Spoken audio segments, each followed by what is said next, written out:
In this video, we're going to talk about how to de-escalate yourself. So you're going to be in situations where you're going to be talking to somebody, whether it be at the store, in a relationship, gas station. You have to deal with people at all times.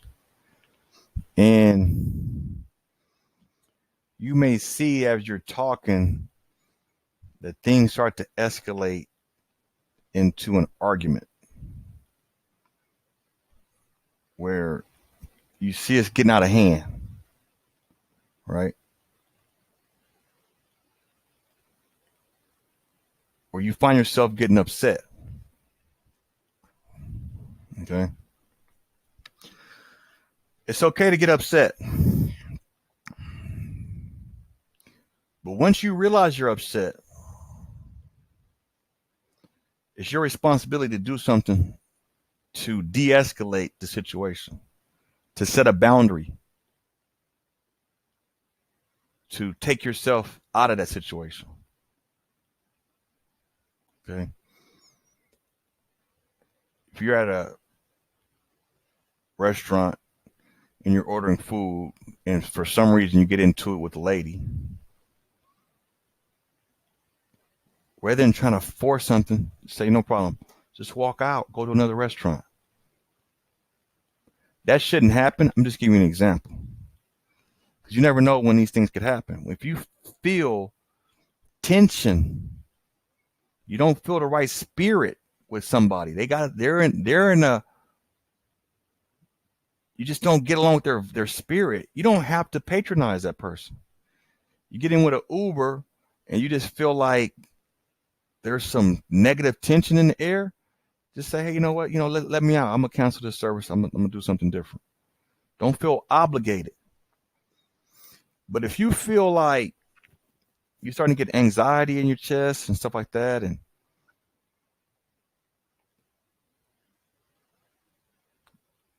you gotta,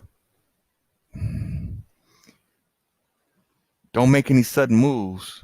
Don't try to work with it. You gotta remove yourself from the situation, because once you get upset, that's the trigger that something has to change. You're not being treated right. Something's happening. Either your expectations are off, as we talked about before, or something's not right. So if you're dealing with somebody on a business basis, just stop the transaction. You don't have to continue to do business with that person. Just walk away. That's it. If you're in a relationship and you feel that anxiety, take a break. I'll be back. Get a clear head. Take a few minutes, take an hour, take a couple hours. Then you realize you start seeing things clear after the anxiety goes down, right? But it really shouldn't be any anxiety if you're really practicing the video about not being needy. Anxiety comes from fear of loss.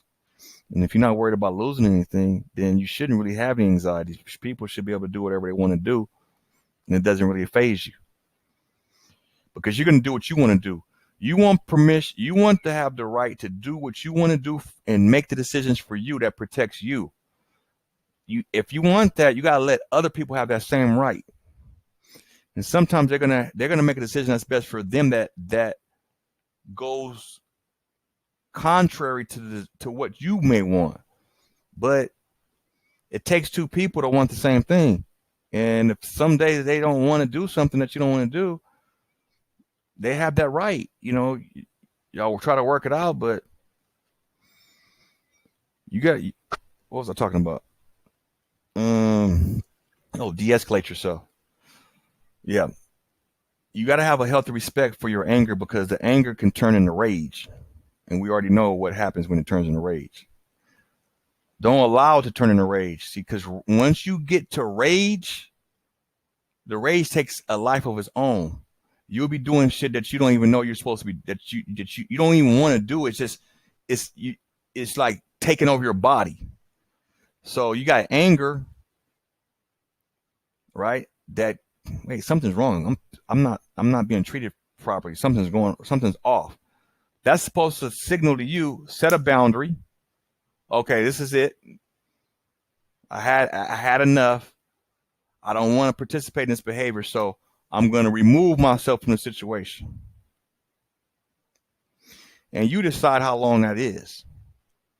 Because you may remove yourself from the situation for a couple hours, but if that person continues to antagonize you, you may make it a couple days, a couple weeks.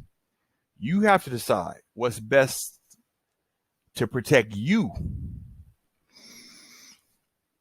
But that's how you de-escalate. Don't let it get to rage. The only reason why it's getting to rage is because you're having anger and you haven't resolved the anger and you're still trying to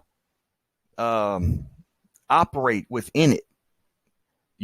You have to resolve the anger either by letting it subside or putting a boundary and removing yourself out of the situation.